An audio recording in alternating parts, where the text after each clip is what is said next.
Hey friends, this is a blanket trigger warning for this entire episode. Pretty much the entire episode we are talking about abuse in some form. The first topic heavy on grooming and just abuse of power, and the last topic talking specifically about child abuse. So please take care of yourself. Just the whole episode is pretty much all about that. So yeah. Okay, enjoy.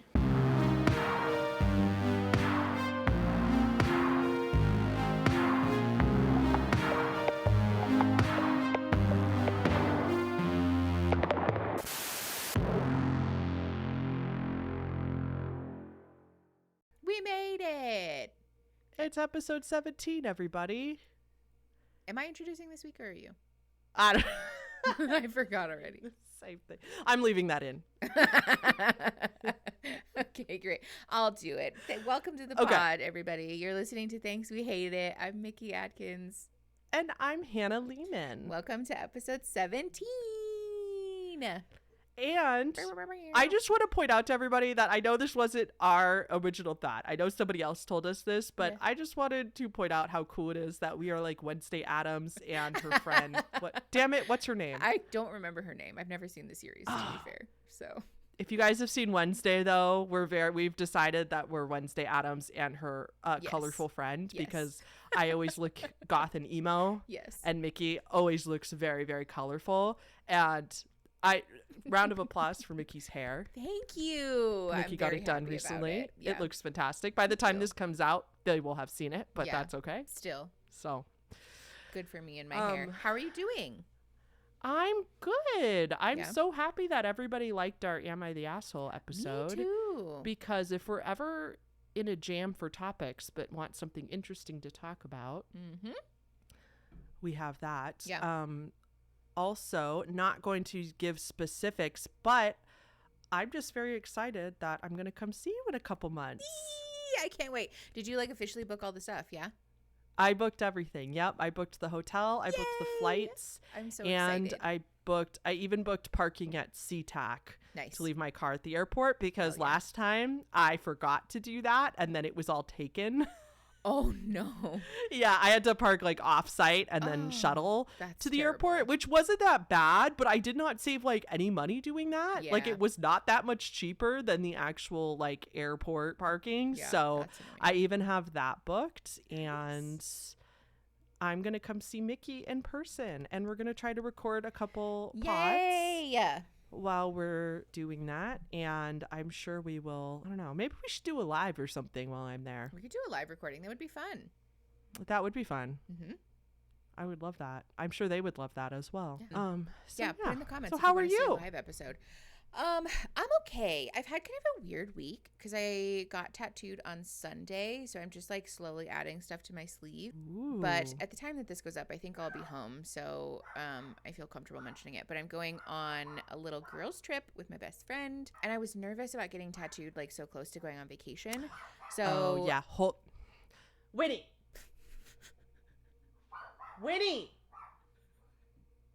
Oh, Winnie. There's a lot of tree people pruning trees and stuff out our window today, and the landscapers are here. That makes me sound super rich. It's my rental properties. Yeah, the property's not mine, not my private tree service.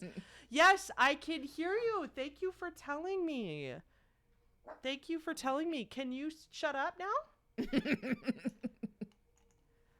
Poor thing. So where are you going this weekend?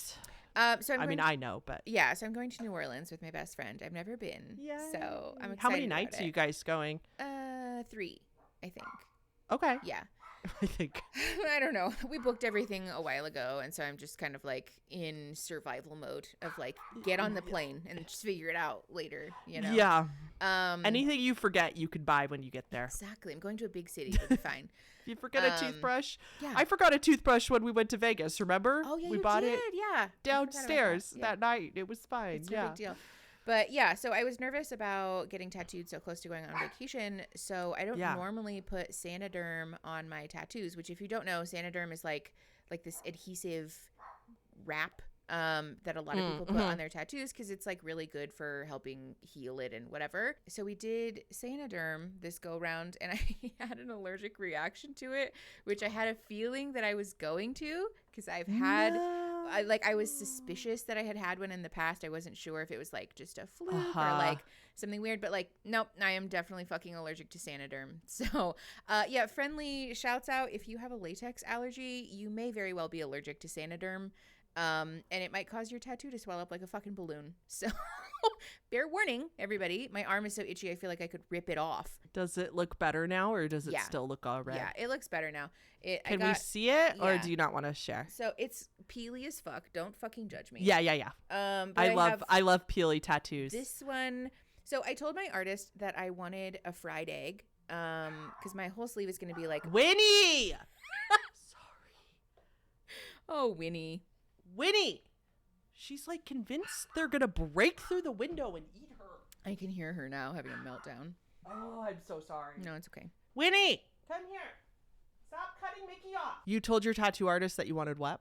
Oh, I wanted a fried egg. Because a fried egg. Yeah. I thought you said a Friday. No, a fried egg. So my whole sleeve, you can't really like see it right now, but my whole sleeve is going to be like blackout at the end. So we're doing all of the like imagery now, and then we're going to black out the background later. So we made these little like portals. It's upside down, but I have this one, and then I have another one on the other side. You can't really see right there. Do they both have fried eggs in them? Yeah, so it looks like I have a little fried egg that's disappearing through a black hole portal in space, and I'm very excited. Is the fried egg about just it. random, or does the fried egg mean something? No, I just thought it was really fun. I love it. I love that. I wanted it to be sort of surrealist in nature, and then I also got a lizard astronaut. Look at this. That's sick as love hell. Him. He's so cute. His little tail sticking out of his spacesuit. Do you have a UFO on there too? Yeah. I thought I saw a UFO too. That's so cool. It's upside down. Yeah. Isn't he cute? I love it. Yes, it's adorable. Oh, I can't wait to see like the sleeve when it's like almost done. Me too. It's gonna look. We have a lot of really cool stuff planned. We did like mapping out of my whole arm the last time I was there, so it's gonna look really cool. But that's been my week. It's just like chugging Benadryl and trying to not have a weird reaction. And get ready to go out of town at the same time. I still have not packed. I need to pack today probably, but are you always a late packer? Oh yeah. I pack the night of. Are you?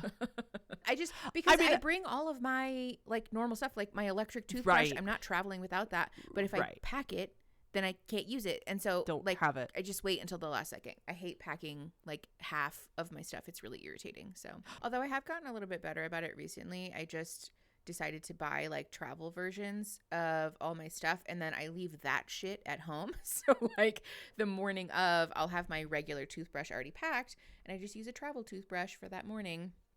And then put my stuff. I know that's backwards, but like it makes sense. That is a little to backwards. Me. No judgment. Yeah, and so I have found that workaround, which helps a little. So how's your video game addiction going? Baldur's Gate, right? Baldur's Gate, yeah. Baldur's Gate. It's going a little better now. So I had to bring the PC that I'm like using right now is the one that used to be at my house. It's like my baby. Like this was a custom PC that Erin and I built together. I love her. She's like our fifth child. But I had to bring it to the office because it has all of my shit on it. So we had to build, we didn't have to, but I wanted to build another one for the house so that I could still play my silly little games. And so we did just like a very brief like budget build kind of situation, but there was a bunch of shit that wasn't working. So I would be trying to play Baldur's Gate, and then I would get like 10 minutes in and it would crash, and it was like making me so angry. I wanted to throw the computer out of the room. That's almost worse. It stopped doing it now, so I'm finding that I'm less addicted now that I can just sit and play for like a few hours, get it out of my system, and then I'm fine. So it's a little better. Thank you for asking. A little better, but fun game though. Oh, did you have any other chit chat or housekeeping? I don't think so. Do you? I don't think so. I think I am dominating the topics this week. Is that right? Yes, please do. Is that okay with you? Yes. Teach Can me I just things, talk Hannah. at you, and then you could tell me your opinions on all this stuff? So first of all, as usual, especially since we're going every other week for the podcast for a while, all of our topics are going to be outdated by the time they come out. Everybody's just going to have to accept that and love us for who we are. Yes. And I think they do. So Yes, I think they do too. So the first thing I wanted to update Mickey on is Mickey has not been updated on the Johnny Silvestri situation. Yeah, I don't know anything about this. With and Swoop's expose that came out of her 4-hour video. I will try to explain this to Mickey in the most unbiased way possible. Okay. If you guys want more like actual details, go watch Swoop's video and go watch shorter other videos about Swoop's video, because we kind of decided right before recording that I was going to explain this, so I'm going to explain basically just what I know about the situation and not like I don't have notes or anything. Yes. So do you know who Johnny Silvestri is? I only know because you have like briefly mentioned this just in like our own private like friend conversations. Yeah. So I'm like vaguely aware.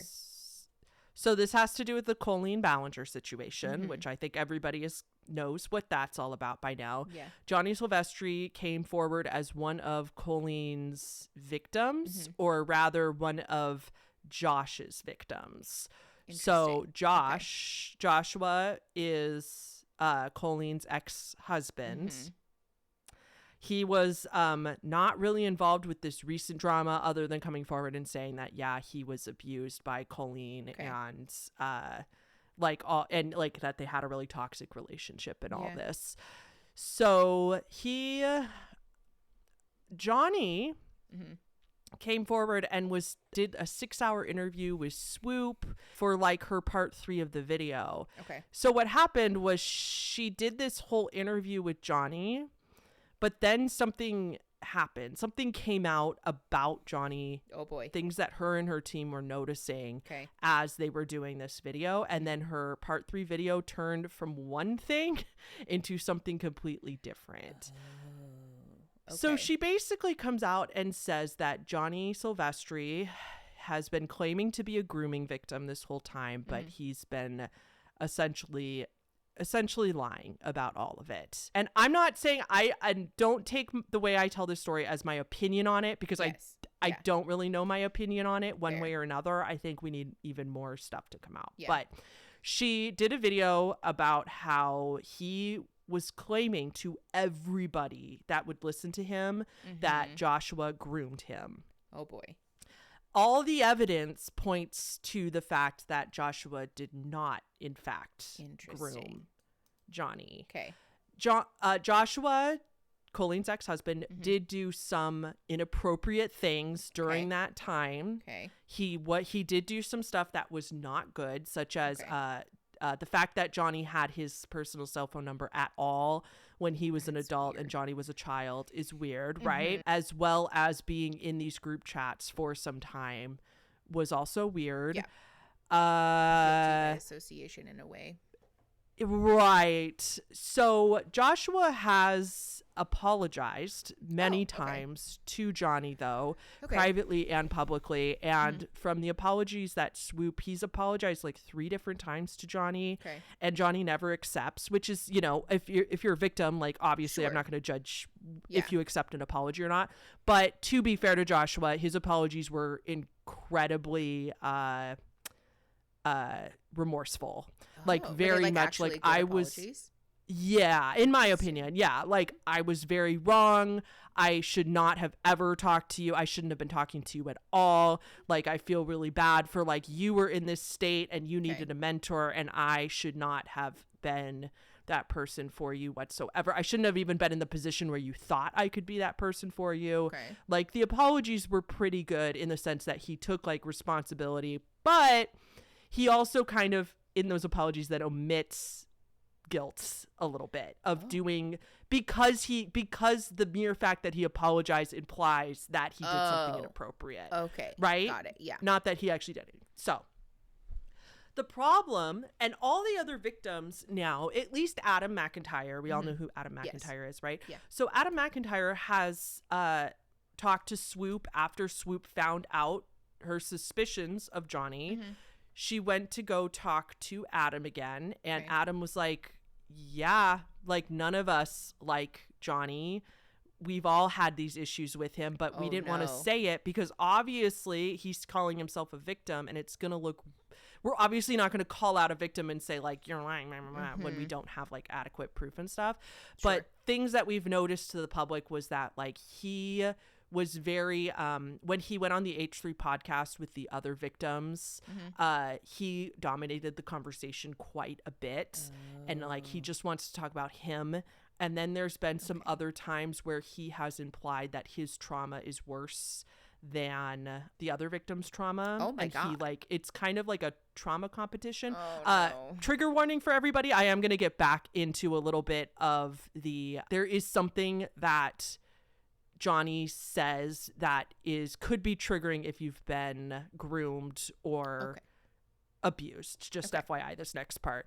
So they go over this on the H3 podcast. Ethan Klein on the H3 podcast is learning about this in real time from Olivia. It was really funny because it's not funny, but she was like trying to explain the situation to him. But he said to Swoop in their interview, he tells her like, because Swoop was very open with him about how she had been sexually abused and groomed by men when she was a minor, and she had been abused for years. Without going into detail, you guys can fill in the blanks there, but very, very, very bad experiences as a young child. And she had made this known to Johnny, like that she understands what it's like. And he goes on this big tangent to her about how, well, yeah, I mean, being sexually abused, like, of course that's egregious. Like, that's so terrible. But it's almost more sinister that I was groomed when there wasn't a sexual aspect to it. When there was no sexual motivation for my grooming, it's almost more sinister. Like, he implies right to Swoop's face, and there's recording of this, that his trauma is worse than hers as a minor being essayed, right? Not a good look. No. Like, and also too, and like, Swoop. Sorry, go ahead. No, that's okay. Go ahead. I just want to clarify too that like Hannah and I are having this reaction not because there's like a right or wrong. I thought you were shushing me, and I was like, no, I'm sorry. I'm sorry. It's my You're freaking fine. Winnie. Just Winnie is having a day. mental breakdown. Yeah, that's fair. Do you want to wait a minute for her to calm down? Just 1 second. Sorry. Mickey was saying, to be clear to the audience.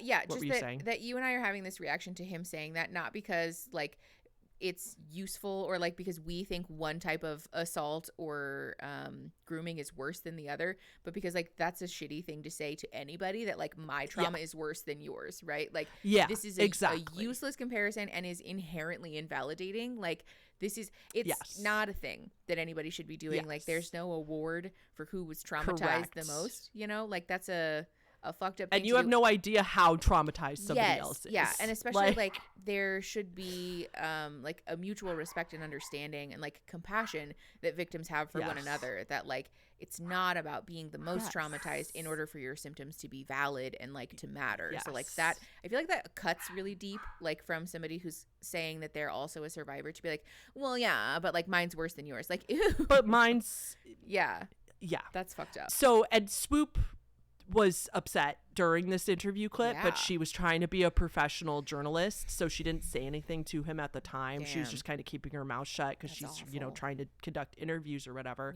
But then Johnny's like bragging about how he had a 6-hour interview with Swoop and how much they went into and stuff. And I think he was blindsided then when she came out with the video literally called like the devil in Colleen's shadow, referring to Johnny, which I know we'll get into the Swoop criticism in a minute, because there is some Swoop criticism in here as well.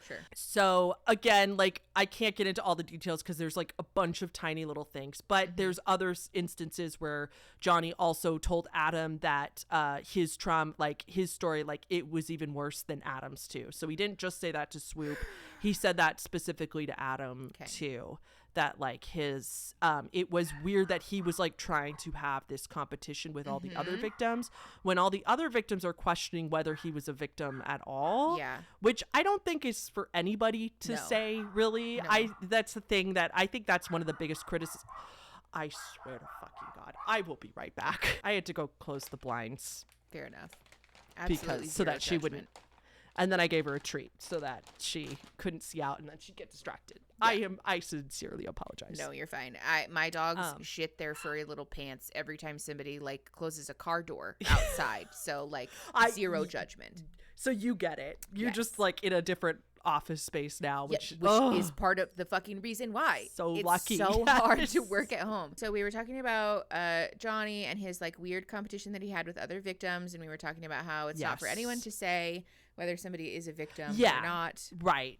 So I think that was kind of some of the criticism on Swoop, at least that I have on her video, is that also just because I'm criticizing another creator, like constructive criticism doesn't mean I don't like that creator. Correct. I just don't want to like anybody to think that there's beef, because I've never talked to Swoop, never known her. I love her videos. Yes. I watch her videos all the time. Yeah. But it's okay to have criticisms of somebody and still like them. Yes. You but can have I just want to put that on the table because I feel like people are going to be like, oh, you don't like. No, that's not the case. Love it's entirely possible to have good faith, constructive criticism of other creators and also really value their content, which is what this is. And also, exactly. And that was kind of a little bit of my criticism from the video is that, what a lot of the stuff he did was wrong, but she does kind of imply that he's lying about being a victim, like overall, which is just kind of like, I just don't want to, I would never tell somebody they're not a victim. Yeah, it's a slippery slope. She didn't blatantly say that, but right, exactly. Yeah. So that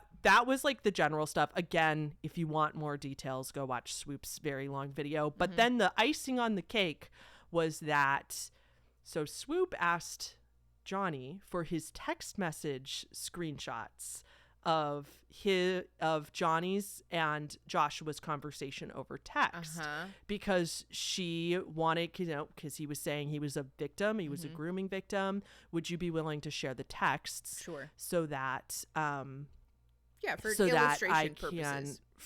To show what Joshua was saying to you and the inappropriate stuff. And then she didn't tell Johnny this, but she was in contact with Joshua, and she asked Joshua for his texts. Between the two of them. Joshua said, yeah, sure. And he sent them right away. Johnny goes, hey, I have a question. Can you see, or like, something about the, like, if you have somebody blocked, does the messages get messed up? Something like that.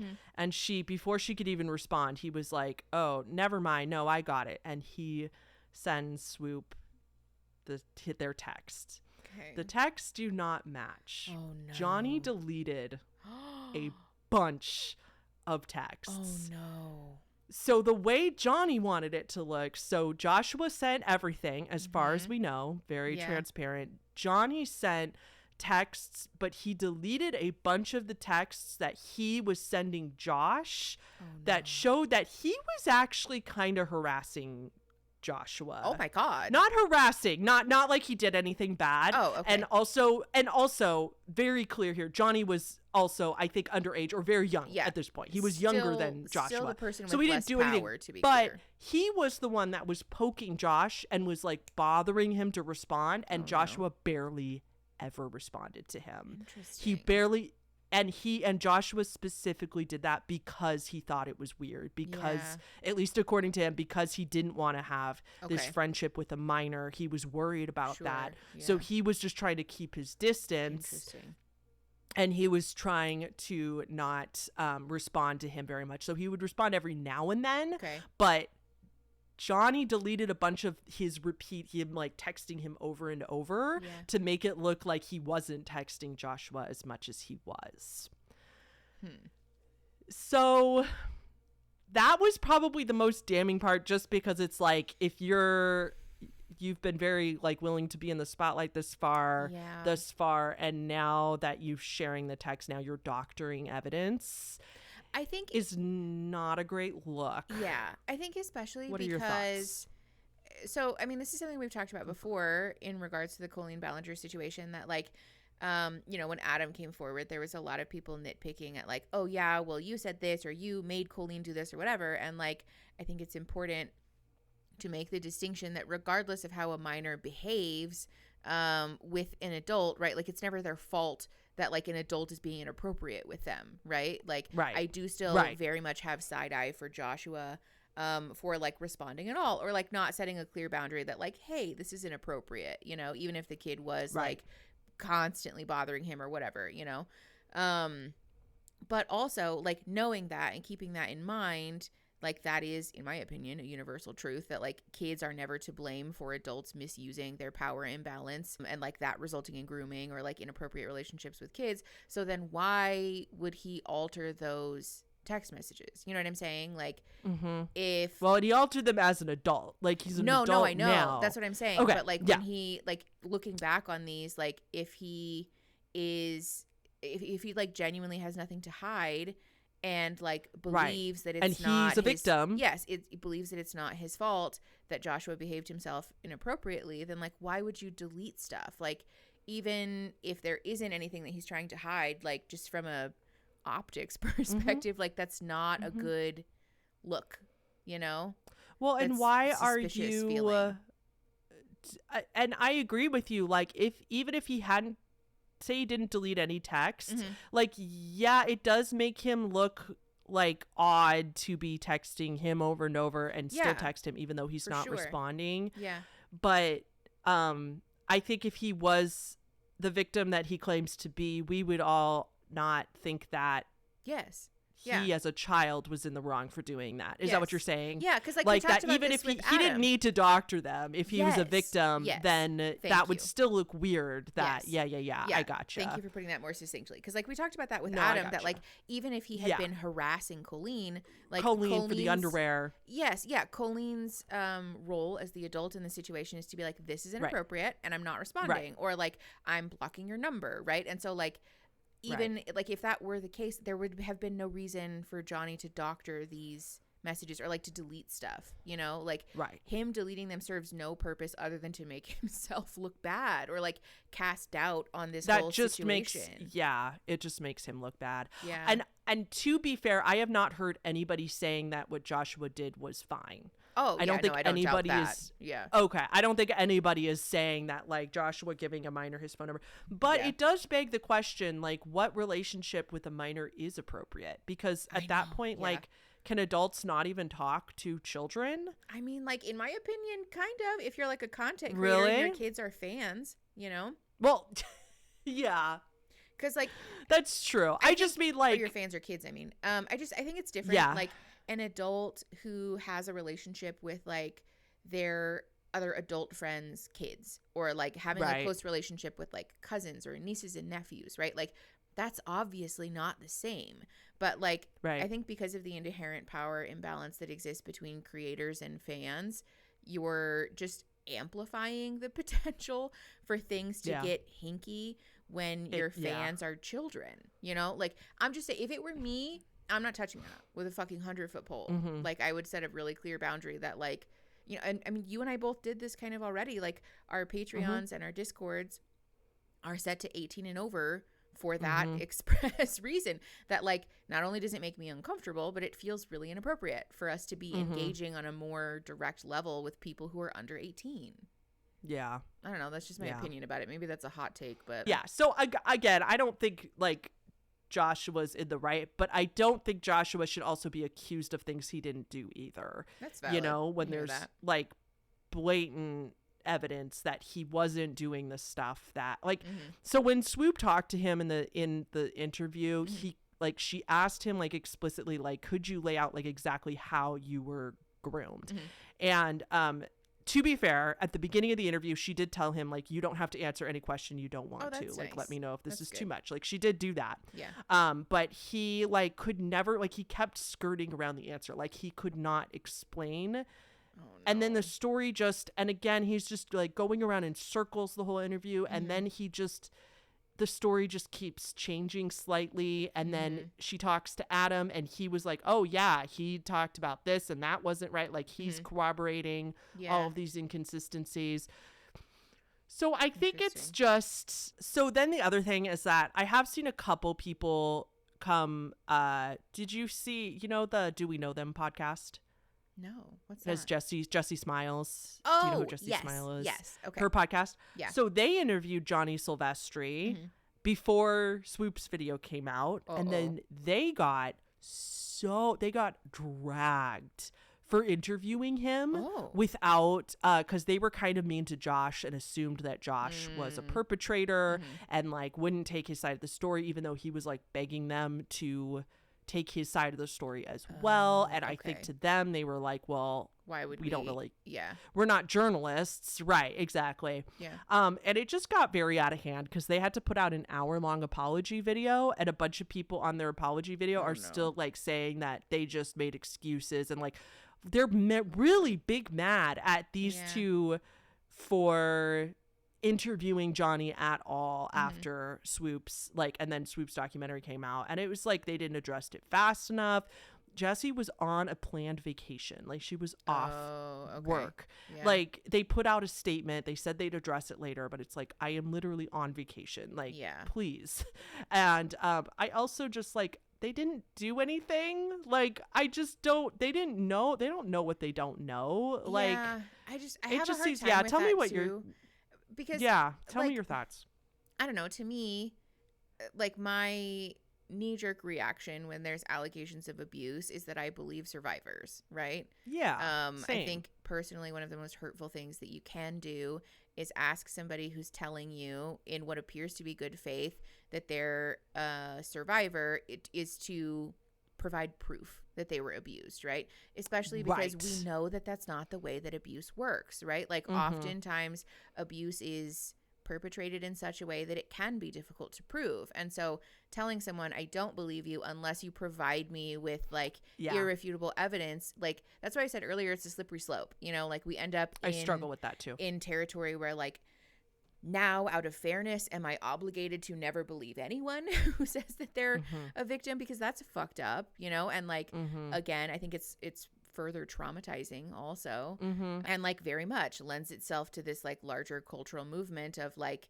invalidating survivors in favor of like giving the benefit of the doubt to like people who are actually really terrible people, you know? Right. And then you kind of turn into a R-word apologist. Yeah. And so like I take issue with that because like, especially in the wake of all the Colleen Ballinger fallout, if somebody came forward and said, I'm a victim in this scenario, like my knee-jerk reaction would be to believe them, because like we know that there is like proven abuse that's taken place at the hands of Colleen Ballinger and the people in her community, you know? So like, I don't know, like in hindsight, yes, I think it makes sense to have like honored both sides of this equation, but like in the moment, quite honestly, I don't know that I would have done something differently. Because my like core belief is that I believe survivors, you know? Well, and if Swoop never made her documentary, how bad would it look if they had brought on Joshua on their podcast and then everybody was going to be like, ew, what the hell? Literally. Like, why? And I agree, especially, I don't want to say, again, this is also hard because Jessie Smiles went through something. She's the one that had a very bad time with Gabby Hanna. Do you remember that whole thing? And she went through that same thing where it's not that she can't, or like she can absolutely speak on whatever she wants. And it's not that she shouldn't speak on anything. Yeah. I don't mean that in any way. It's just that something very similar happened in her case where Gabby Hanna was like, well, what about the other side of the story? And it's like, so I agree with you. I think it's hard for her. It's why SA victims are often not believed, you know, because it's like, well, without evidence, blah, blah, blah, blah, which in a court of law, I do sadly understand that. Yeah, like, I guess. Well, what are they going to do? I mean, like, what are they going to do? I know that the people that lie about being SA is so low that people use it as an argument. I know. Okay, we're getting we're getting really lost. I lost the plot a little bit. Sorry. You're fine. But I hear what you're saying though, that like, you know, I gotta refocus. This is like also why people don't report being assaulted, because people like that do say shit about like, well, can you prove it? And like, no, nor should I have to. And I'm not re-traumatizing myself by trying to prove to you that my abuse is valid enough to have consequences for the perpetrator. You know, like that's what I mean, like about this contributing to a larger social rhetoric that is overall just damaging to victims and survivors, you know? I think, I don't know, like, I don't want to defend people who, like, outright, or who like participated in like, I guess, slandering somebody's reputation, right? But also at the same time, like, I don't know, it feels like a thing that's really convenient to say in hindsight, I guess. Me personally, I think it's unfair that people are going after Jesse's the Do We Know Them podcast. Yeah. I feel like they just were going based on what they knew. And they took what they thought was a victim. Yeah. We have no idea if he is or not. Like, and they talked to him. I just don't understand why people are so mad at them for like not knowing all this stuff that Swoop took weeks and weeks and weeks of work and stuff. Well, the other thing that comes to mind for me, you and I have kind of talked about this privately a little bit when you like gave me a very brief explanation of what was going on, which is that I feel like it's important to recognize that at the center of this is a person who either misrepresented, over-exaggerated, or was in some way not entirely truthful about his abuse, right? And like ultimately the impact of that is that this negatively affects survivors and people who are abused, right? True. And so like to me it feels a little bit like misplaced anger at like the person who, like, in my opinion, is like the cause or like at the center of all of this, you know? I don't want to like cast out on whether he was abused or not, but it seems that like even just by virtue of the fact that he deleted the text messages, there is some manipulation of something truth. Weird. Yeah, there's something weird going on there, right? Wait, and I'm just confused on your stance with the Do We Know Them podcast. Yeah. Are you like agreeing that you don't think they really did, like it was an honest mistake and that they... Yeah, I'm saying that I think people have this misplaced anger towards them. The podcast, when actually like the person who's creating this harm is the person who either misrepresented or over exaggerated or was in some way not truthful about the abuse that he suffered.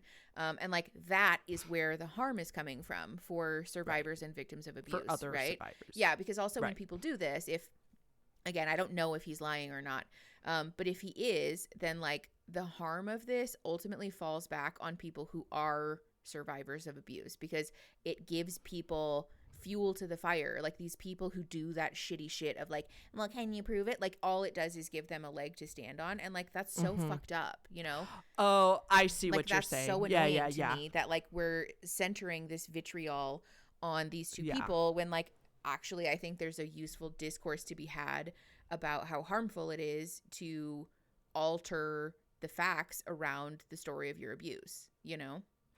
I think too, I feel like this is speculation. Obviously, I'm not Johnny. I have no idea what's going on in his head, but it feels a little bit like he kind of took advantage of the fact that people want to believe victims in good faith too. Like he kind of took advantage of the fact that, well, I won't need proof because blah, blah, blah, blah, blah.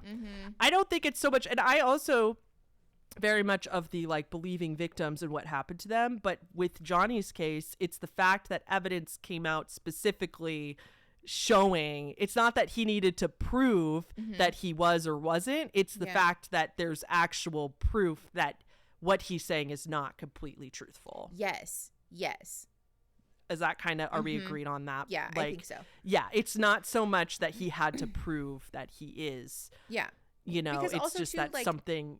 Sorry, go ahead. You're invalidating other victims. Yes, yeah, because in my opinion, by virtue of the fact that Joshua had private conversations with Johnny and was like involved in these group chats and stuff, right? Like that in and of itself is inappropriate conduct, right? Yeah. Like Joshua admitted that by apologizing. And so like Johnny altering these text messages and all of this stuff only serves to harm victims of abuse by giving these people who try to cast doubt about victims and survivors a leg to stand on, you know, like that is my frustration with the situation. I'm not trying to say like whether he was abused or not abused, that's like not for me to say, but like him doing fucky shit with these text messages, if anything, like if nothing else, all it does is harm the other victims in this equation, you know? And so like I don't really have beef with Jesse Smiles and like that podcast so much as I do with the person who's created this kerfuffle by needlessly misrepresenting the facts, because he was already a victim by virtue of the fact that Joshua was having inappropriate or like having conversations with him at That's an a age good that's point. inappropriate. Yeah. You know what I'm saying? Like, it was the fact that, but like that wasn't enough for him. Yeah. Like he needed to be more, he needed to create more of his victimhood. yeah, like So- why do all of this? Because you already were a victim in the sense that like Josh should not have had these conversations with him. So then like Right. you're just needlessly hurting people, and like for what? But it's like he needed to be the best victim or something. Yes, like which he is a needed to weird be. take. I think that's okay. So I think people like land in a couple different camps of, because the big question is why? Like, why would he do this? Yeah. And so one obviously is just it's clear that from a young age he wants, this is technically speculation, you guys. I have no, I cannot state these as facts. Yeah. I just can't. But this Sure. is just based on what we know. We believe that it's possible, it's clout. Mhm. It's possible that he wanted to be famous for a long time. He was on stage with Colleen at some of her shows, and that he wanted to be in Colleen's world and be famous with her. Oh boy. He would hold his own private meet and greets after Colleen's show just for him, like just for his fans to meet him, because people recognized him from some of her videos and stuff. Like, so it does seem kind of like, so maybe he kind of exaggerated a lot of the stuff or changed the story because he wanted, because all the other victims were getting a ton of attention. Yeah. So he wanted to. Again, I don't know if that's a fact, but that's just like what.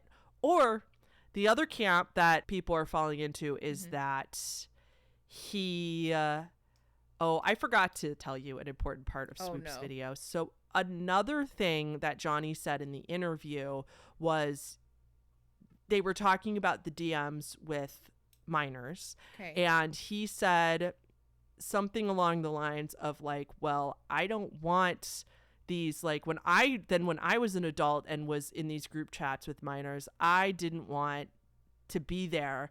I thought it was weird to have a bunch of like young girls in my group chat. And then he says, if anything, I'd want men in my group chats because I want men. So it was weird for a couple reasons. First of all, it seemed like a weird Freudian slip. It really seemed like he misspoke. I think people are putting too much into, you should watch the clip like after we're done, because I personally think that really was like, just like he said girls, so he accidentally said boys when he meant men. Yeah. I can give him a pass for that.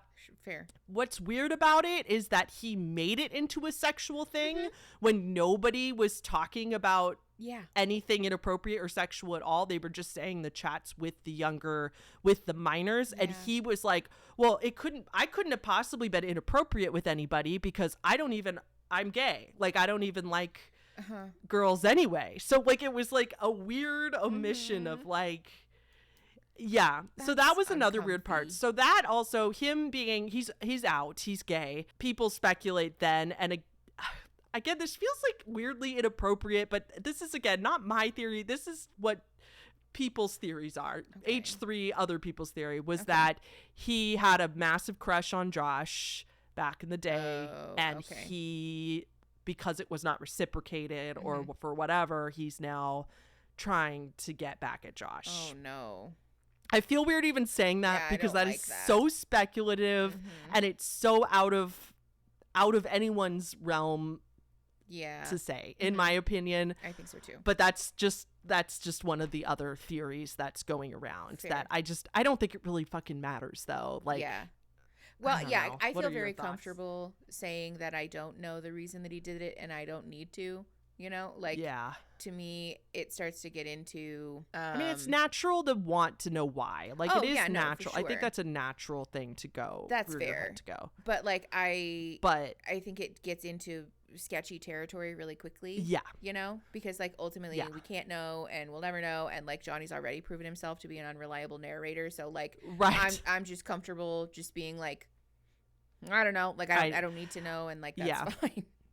It feels very much like, I don't know if this is a weird comparison, but people started to speculate that feels very much like the people speculating about like a Bethy from Girl Define's husband's sexual orientation. Yes. And like starting to speculate about people's like romantic feelings is just kind of just feels irrelevant, I guess. Yeah, but it's just important because I know people are going to comment on it and like question that, and we don't know, but that's one of the well, and the other reason I take issue with that too is because to me, like, having that conversation starts to get a little too close to the like all queer people are predators thing that like bigots and conservatives love to do, and like I just don't really want to participate or like give any invitation for give any fuel like that. Speculating about people's sexuality and all of that stuff just turns into a really bigoted corner of the internet really quickly, and I just have disinterest in being anywhere near that. So we won't harp on that. It is like that's just part of the whole story. Wow. Yeah. So now we're Johnny did make a statement on Twitter about, just calling Swoop a liar and saying that he's hurt and that he feels betrayed and he can't believe that, I mean, I understand from his point of view, sitting down for 6 hours with somebody and feeling like they were on your side and they were going to tell the narrative that you were sharing and then getting blindsided. I think the biggest criticism I have is that, like, I understand. If anyone understands needing a good title for a YouTube video, it's me as a full-time YouTuber. But Swoop, the title of Swoop's video, calling him a devil, seems a little bit harsh to me. Like as if he's the worst. I mean, nobody's worse than Colleen, right? And like, I don't disagree with that. Yeah. Yeah, I think that was like, I feel like she could have come up with a title that was a little more accurate. Mm-hmm. Like the lies of so-and-so of Johnny Silvestri, or like this is the story I thought I was going to be telling, something like that. Like calling him the devil in Colleen's shadow seems like a lot. Yeah, seems like a lot. Like, I don't disagree with that. Girl, I love you. I get it. You need, I get it. It's a compelling title, but it's just like, it just seems that would be my biggest criticism for the thing. And also, I didn't think we were going to be talking about this today, so I'm like trying to remember. I totally forgot about telling you all this until. For what it's worth, also, I guess it's probably important for us to bear in mind Swoop's own history with this too, though. Yes. I think especially because, like, me in particular, but I think this has also happened to you. People are real quick to dehumanize creators, and do this thing where, like, especially when you make like journalistic content or like, because I make mental health content or whatever, the expectation is like you'll leave your humanhood at the door and be this like perfectly, completely unbiased, unhuman person all the time. And like, I don't doubt that her own hurt about Johnny deleting messages and stuff probably factored into the way she edited and like represented the story. So like, I don't agree with the way that she portrayed him necessarily, but like I can humanize and understand why she felt that way, And she basically told her to her face that her trauma was less valid than his. When there was a lot of evidence showing that. At least again in from Swoop's perspective, that was very much not the case, because from what she's been very open about what happened to her, and it sounds like literally the worst thing that could happen to anyone, let alone a child. And so that is a very fair point, that it could be that might have something to do with the way that she sees Johnny, for sure. Is that she probably felt betrayed by him first. Yeah. Wow. Well, that ended up being a longer conversation than we initially I didn't even get into the whole Tim part. There was a whole other character in this thing. So Johnny's ex-best friend, Tim, does have he is actually there. We actually do think he's a alleged predator. Like, he was doing live streams with minors, like encouraging them to drink alcohol and stuff like that. God. That's a whole other story, but there's like a whole other, and he was like Johnny's best friend or something like that back in the day. And allegedly Johnny was participating in some of that stuff too. I think the whole thing is just that it's like, the other possible theory besides like what we talked about, the theories of like clout or being, Joshua, is also like, is he trying to cover his tracks? Like, is he more guilty than he's ever said? And like maybe it's all he's a trying projection. to paint himself as a victim so that when people go digging into all this stuff and they find that stuff, then he can blame that on being a victim. Again, I don't know, but it does seem like there's some more stuff that's going to be digged up about Johnny, because it does seem like he was involved in that stuff that Tim was doing, and Tim was doing pretty egregious stuff, allegedly. So that's my actual favorite theory, is that he's like might be trying to change the narrative. Exactly. Which also, like, if that's true, that makes me especially fucking mad, because like as a clinician, this is a thing I have to educate people about a lot. A lot of people who've been traumatized or victimized have this fear that they will secretly or like accidentally become an abuser themselves, because the abuse makes you an abuser. And like, that's not true. You know, like this rhetoric of like, you know, you were abused and so that's like the excuse for you being an abuser. Like, literally no. The reality is that the vast majority of people who are traumatized or victimized are in adulthood actually some of the most empathic and most caring people. Granted, with people who have their own trauma stuff, their own like you know, patterns and like sometimes problematic behaviors to unpack. Sure, that's very human, but like this trope of like the abused becoming the abuser is like really not true, and is such a harmful fucking thing to say about victims of abuse. Like, being abused doesn't make you dirty or broken or like inherently vulnerable to being a shitty fucking person. If anything, it makes you like acutely aware of how other people might receive and like feel about things, you know? That's so I didn't know that. Yeah. I mean, I knew that. I didn't think abuse victims were like inherently shitty people. I just mean that I feel like, I wonder if that trope comes from, because we learned like in true crime, notoriously people were almost always abused as children and then end up being serial killers. But that is a good point, that's like probably 0.0000001% of the population. That the vast majority, we just don't hear about them becoming good people because they don't end up hurting people. Oh my god. Thank you for sharing that. That's so interesting. I didn't know that was like inherently not true. I thought that I did think, not that they were bad people, I just thought that it did often make you vulnerable to picking. It's a common misconception. No, the thing that makes an abuser is not whether you were abused or not. It's like what you do with your life experiences and how you respond, you know? And like, the truth is that the vast majority of victims go on to do their own work around healing, around unpacking that, around like being good people, and like are actually like quite empathic, sweet little people, because they know what it feels like to be treated like shit, and they don't ever want to be that person. Shit makes me real fucking mad when people say shit like when that. I it's hurtful. Talk about true crime, that makes me that is why I often say in like my videos that it's like, just because you could be a victim, and like for those people that do end up going on to be terrible people and then they use their abuse as an excuse. I'm like, you could be a victim but also still be responsible for your actions, you know? Like, it doesn't make, like, I'm sorry that you had really terrible parents. The child version of you was definitely a victim, and I'm sure there's trauma, but that does not excuse you're still responsible for what you do. Because also like, fucking get in line, buddy. Like, all of us have fucking problematic childhood, and like a lot of us have weird abuse and like parental relationships and like shitty things that have happened to us in childhood, but like, we're not serial killers, you know? Like, we did something productive with that and became the best versions of ourselves. Therapists and stuff like that. I'm sorry. Are there ducks behind you? They're I'm geese. so distracted all of a sudden. I just noticed. Do you want to see them? I can go grab them.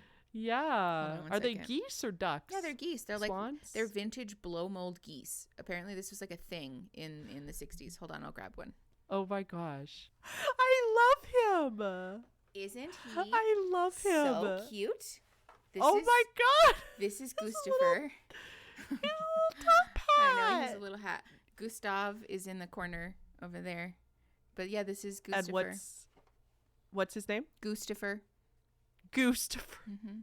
This is my goose. That one's Aaron's goose. We found them course. at the thrift store. These were like some of the first things that we bought for the office when we were redecorating. I was like, these aren't technically decor, but I just really want them. So. I love them. They're like little buddies I while you're know, recording. He's so cute.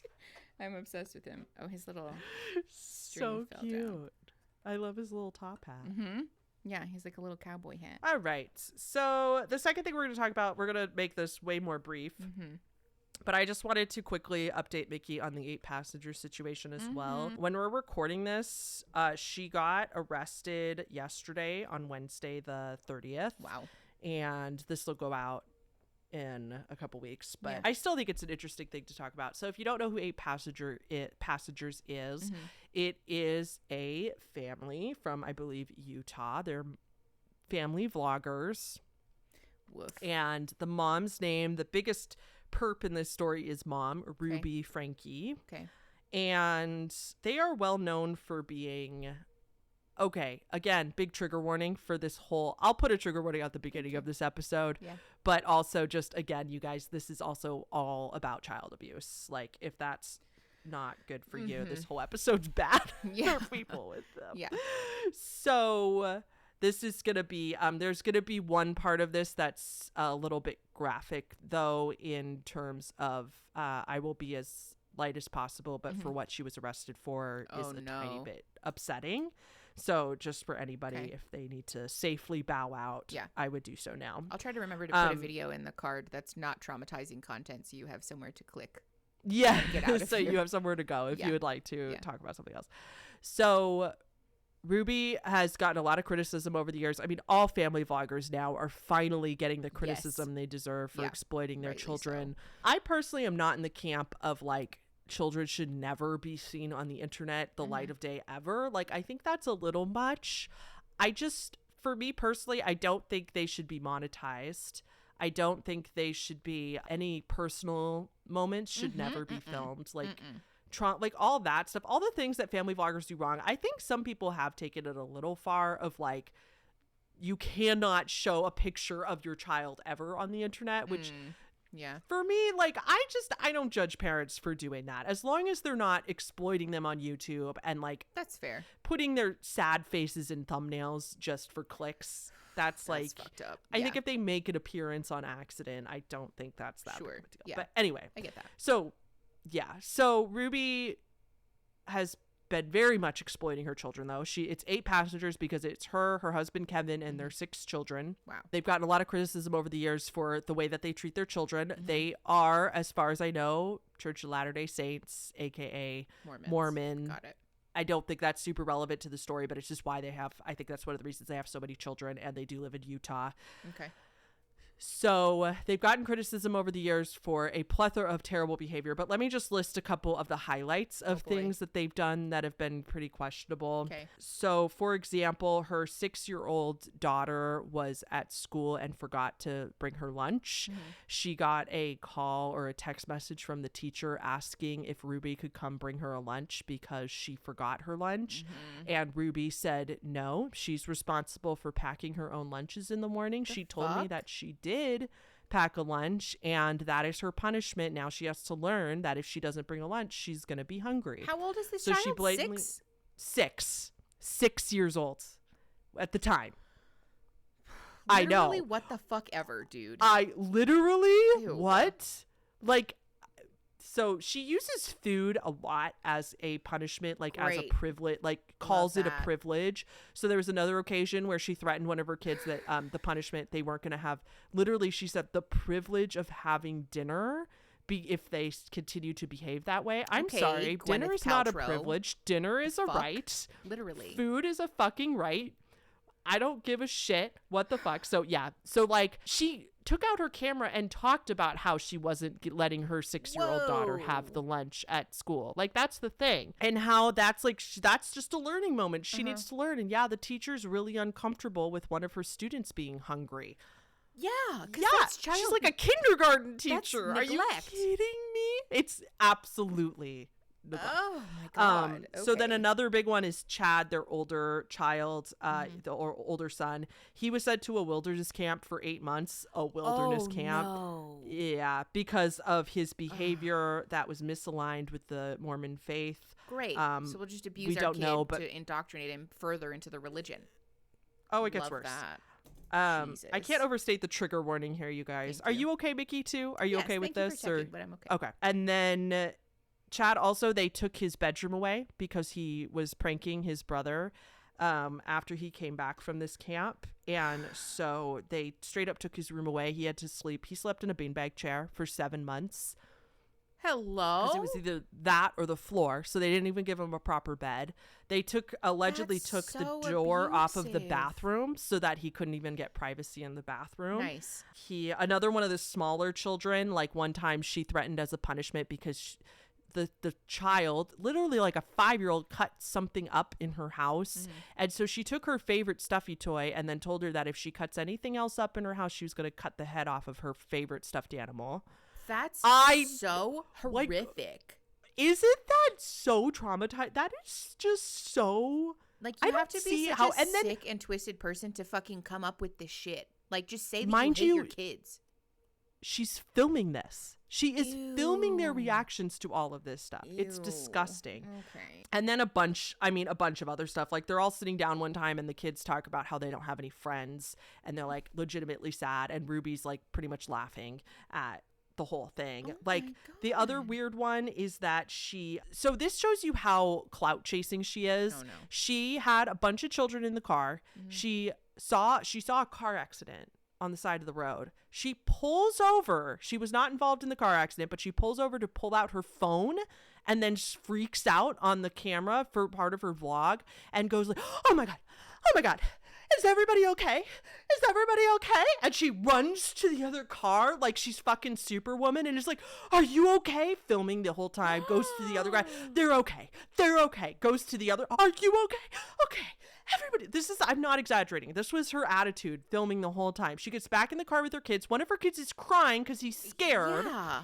And then she turns around to all the kids and says, guys, that should have been us. We were almost in that car accident with them. Oh my God. She wasn't in the car accident. She unnecessarily freaked out all of her children just so that she would probably have a good thumbnail. She got people on camera without their consent. She got the other car accident victims on camera without their consent. Can you imagine? She's not involved. She wasn't in the accident.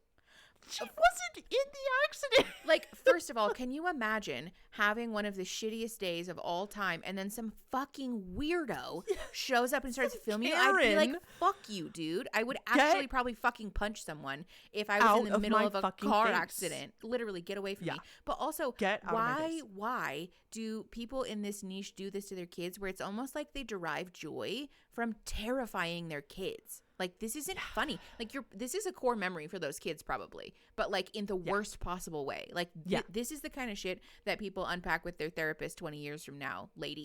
Like, what the fuck? Oh, that makes me so mad. It's very much, we've talked about this when we've talked about true crime before. It's very much like my children are part of me. They're an extension of me. They're not their own person. Yeah. And so then there's another video that really made me sick was, and this actually wasn't as bad as, it wasn't like neglect. Okay. It was just very, very shitty thing to do. Okay. They were all at the dinner table, and I think it was Chad when he was younger, but it was one of their sons was on his phone, and they caught him, and they were like, there's no phones at the dinner table, which is like, whatever, right? Sure, like, okay, fine, no phones at the dinner table. Fine. But he proceeds, his 18-year-old son, or like, maybe not 18, don't quote me on that, but he was like a teenage boy. He had a flip phone. They only got flip phones because they weren't allowed to have smartphones.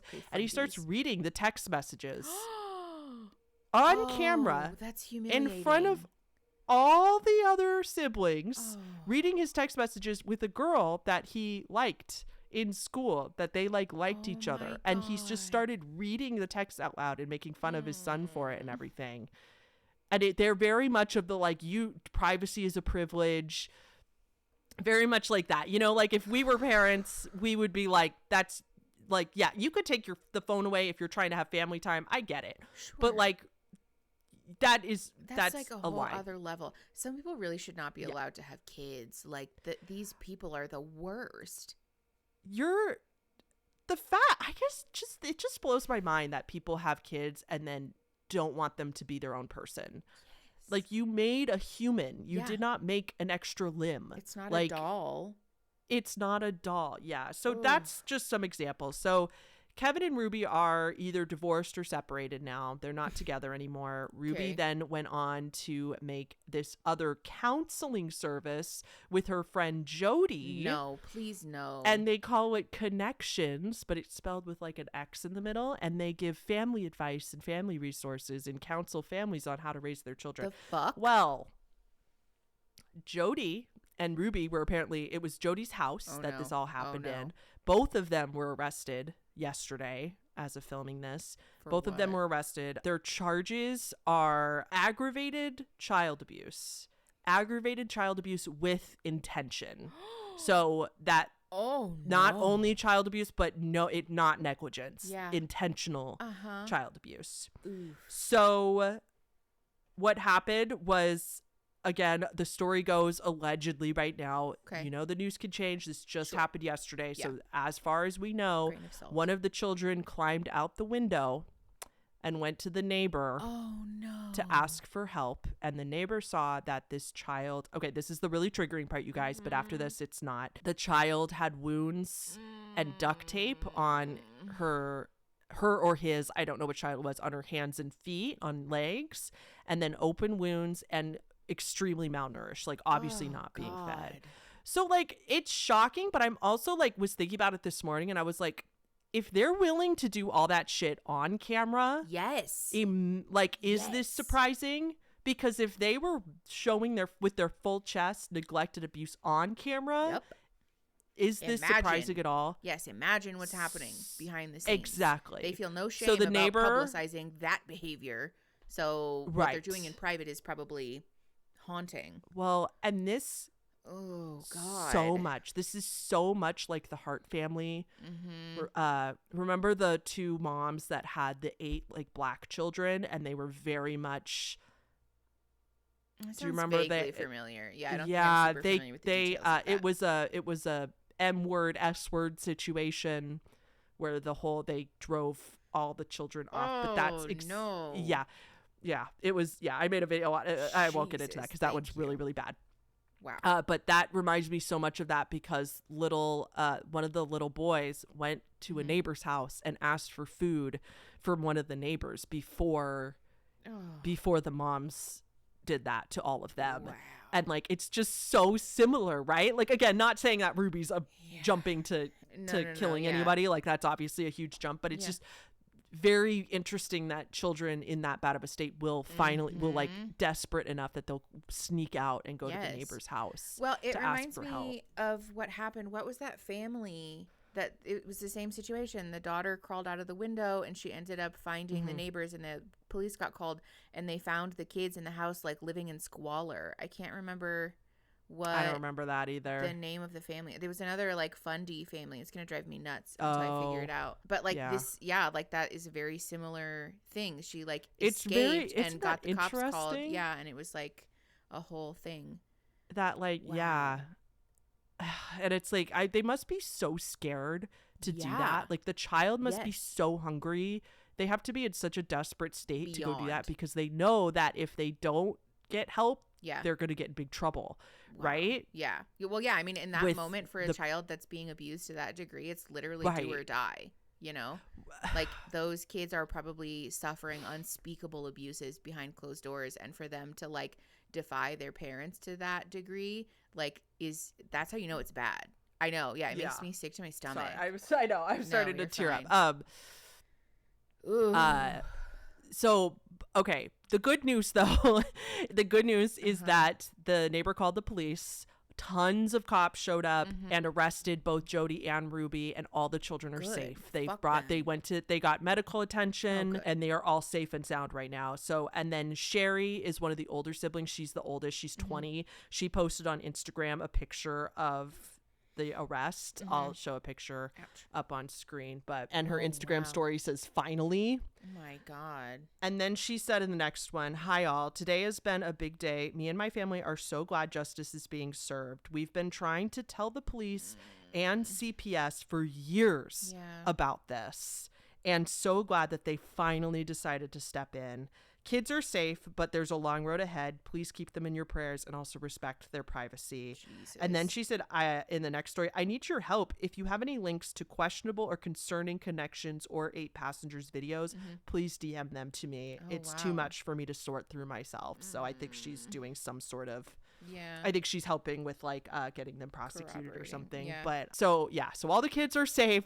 Nobody's like, everybody got medical attention. I think they're being fed and everything like that. Like, I am glad they got arrested, but it breaks my freaking heart that according to Sherry, they've been trying to get her parents arrested for years. Like, she knows that this is like, this is exactly what you were saying. Like, Sherry knows that this is messed up. Yes. Like, like the kids like know that their siblings need help and everything. Also too, like, this is why the whole shtick of like putting your kids on camera and like making this a viable way to make a living is so fucking disgusting to me, because like the reality is that people like this can get away with it for so long, you know, before something bad enough happens that like warrants intervention, you know, because like the system is so fucked up and broken, and like these people can get away with it, and like this is like like the whole like family vlogging thing is just like a fucking hard pass for me. Like, I just don't,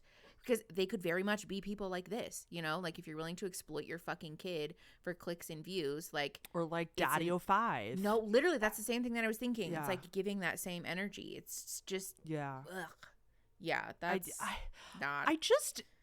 I also just want like people that are not YouTubers. It is very weird to just pull out a camera and start recording yourself if you're not used to it. Oh, it's so awkward. Fact that she can be in these situations and pull out a camera to film her children having a very private moment, I just can't see any reason why, any excuse for like why you would do that and not lack some sort of something. Yes. Because what? It's weird. Like, to pull, like, if I got in a car accident, the last thing I'm thinking about is getting my phone out to film it. I just don't. I think especially too because like Aaron and I have filmed like a travel vlog before for the Patreon and stuff, and like I cannot stress to you enough how much it makes me want to rip my fucking skin off trying to record yourself. Remember, and like in this like vlogging sort of format where you're like, I'm at the airport, like it's so fucking awkward and uncomfortable. It's very weird. So for somebody to have that level of comfort really speaks to how often and how effectively they've dehumanized themselves and their children. You know, like this woman really did not give a shit about what she was putting her kids through, which is fucking insane to me. Like, I just don't comprehend that at all. And being able to look at your child and say food is a privilege and I'll take it away from you. If my child was hungry, my heart would be broken. Literally. My heart would be the audacity. Shattered. I'd be running my ass over to their school to bring them something. Yes. She even said in that video that she says at the end, I hope nobody shares their food with her. I'm telling you, this woman gets off on being cruel to her kids. Like, I think she enjoys it for sure, because seriously this is so feels fucking that disgusting. Way. The control freak of that, the control of literally, like, I cannot. It's just weird. Like, we talked about this in Am I the Asshole the other week about how, like, even your partner, like, their dinner got messed up. Like, no, of course they're not gonna die if they don't eat dinner that night. But it's mean though. Nobody, you know, like, everybody deserves to have dinner. I just, I mean, even prisoners get dinner, Ruby. Like, the thing that's crazy to me too is that, like, this is sort of that thing that parents tell kids, you know, like, well, you're welcome for like raising you and feeding you and putting a shelter over your head or whatever. And like, that's the brief, buddy. That's the fucking whole point. Like, literally, why did you choose in some capacity to be a parent if you weren't ready or willing to do those things? Like, that is like, the bar is so low, it's in hell. Like, that's the bare minimum of what you should be providing to children is like safety, food, and shelter. You know, like, the actual goals that you should have are like far beyond that, you know? Like, I just don't understand this level of and then goes on to have 6 children. Yes, if And you she have doesn't- this much resentment about doing the bare minimum for these tiny little humans, then like why, first of all, why have them? But second of all, why have more? Like, I don't get it. I don't relate to that at all. And it makes me angry. Thanks, we hate it. Thanks, we hate that a lot.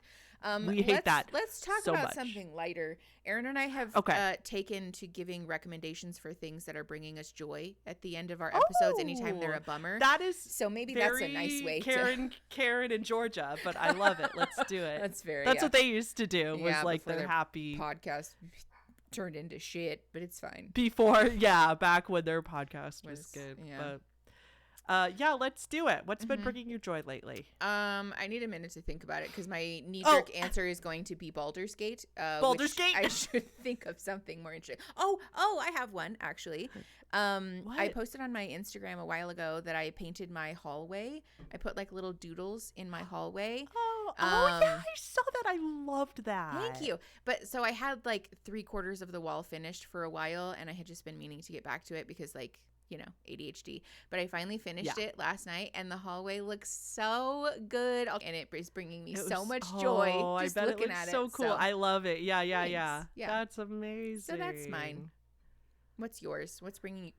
Excuse me. What's bringing you joy? This seems really dumb, but honestly, ever since my dad came to my townhouse and filled a bunch of cracks that we found, knock on wood, I have not had any big spider problems since the combination of that and like that's so the nice diatomaceous earth. But I don't think, honestly, I haven't found anybody in the glue traps or anything, so I don't think I've actually killed anybody. I think we just prevented them from crawling into my bedroom. Nice. Again, I'm so scared of jinxing it, but that sounds so stupid, but that's actually giving me immense joy because that was like the only thing preventing me from relaxing in my own apartment, was feeling like I was gonna get a jump scare. Yeah. So being able to like really also settle in your home is so important. Yes, to like actually chill. Yeah.